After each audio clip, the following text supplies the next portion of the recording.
Korea was that the isolated regime, above all, does not want conflict. Washington has given Beijing certain assurances regarding its troops based here in South Korea. The US Secretary of State says he's told China that if for any reason American soldiers should cross the border into North Korea, that they won't stay. Perhaps this is something that the leaders of South Korea and China might discuss when they meet this week. Stephen McDonnell, BBC News, Seoul. Let's bring in Robert Kelly now, Professor of Political Science at South Korea's Pusan National University.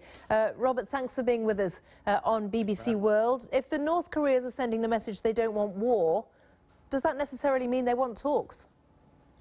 No, it doesn't.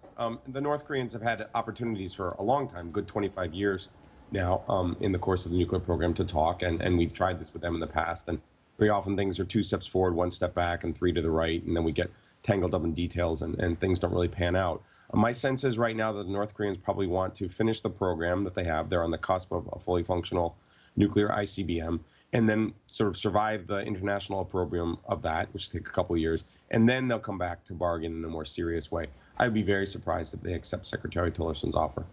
And if they come back later to bargain with the weapons that they want, how much does that change the balance of power?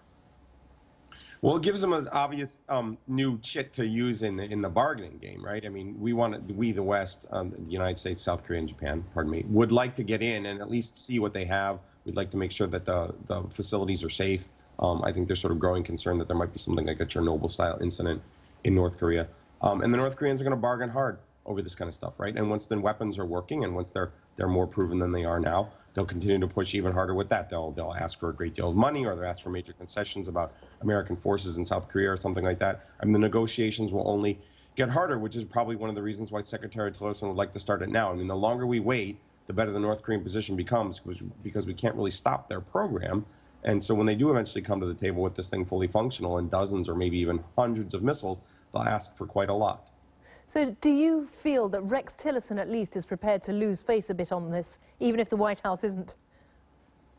I do. My sense is that Secretary Tillerson realizes better than the White House and the staff around the president that North Korea, 1, won't denuclearize, and 2, isn't going to be bluffed or bludgeoned or sort of blustered into giving these things up. In fact, I think the president has kind of realized this too.